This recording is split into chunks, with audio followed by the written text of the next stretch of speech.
Hello everyone, let's talk about the wire transfer today. Wire transfer यानी एक account से दूसरे अकाउंट में पैसे भेजने का तरीका। बट यहाँ पे ना मनी लॉन्ड्रिंग और टेरर फाइनेंसिंग जैसी एक्टिविटीज होने के चांसेस रहते हैं। तो यहाँ पे कुछ बेसिक रूल्स फॉलो किए जाते हैं। जब आप क्रॉस बॉर्डर वायर ट्रांसफर कर रहे हो यानी कि इंडिया से बाहर किसी दूसरी कंट्री में पैसे भेज रहे हो, तो आपको डिटेल जो है ना आगे देनी पड़ती है बैंक को। जो पैसे भेज रहा है उसकी डिटेल जाएंगी, अकाउंट डिटेल उसकी दी जाएगी, उसका नाम, उसका एड्रेस, अकाउंट नंबर वगैरह। और जिसको भेजे जा रहे हैं उसकी भी सेम डिटेल जो है वो सबमिट करवानी पड़ती है फॉर द सेफ्टी रीजन। अगर जिसको आप पैसे भेज रहे हो उसका अकाउंट ही नहीं है तो एक यूनिक रेफरेंस नंबर भी आप जो है बैंक को दे सकते हो।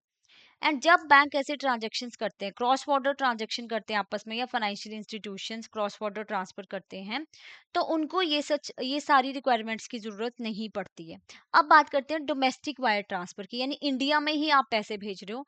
तो यहाँ पे क्या होता है, जब आप इंडिया में पैसे ट्रांसफर कर रहे हो, अगर आप अमाउंट जो है 50,000 से ऊपर का भेज रहे हो, तो आपकी आइडेंटिफिकेशन होगी, प्रॉपरली आपको डिटेल्स देनी पड़ेगी। जबकि वायर ट्रांसफर में ना, क्रॉस बॉर्डर वायर ट्रांसफर में अमाउंट मैटर नहीं करता, बस इंटरनेशनल लेवल पे ट्रांसफर हो रही है तब डिटेल सारी देनी पड़ती है। बट डोमेस्टिक में 50,000 से ऊपर की ट्रांजेक्शन करेंगे तो आपकी आइडेंटिफिकेशन होगी। अब कोई जानबूझ के बार बार ना 50,000 से नीचे का अमाउंट जो ट्रांसफर कर रहा है, यानी 49,990 की ट्रांजेक्शन कर रहा है, तो इस पे बैंक अलर्ट हो जाएगा और ऐसी ट्रांजेक्शन को ना आपको सस्पिशियस माना जाता है। और इस ट्रांजेक्शन को आप किसको आगे फॉरवर्ड करते हो? फाइनेंशियल इंटेलिजेंस यूनिट इंडिया को।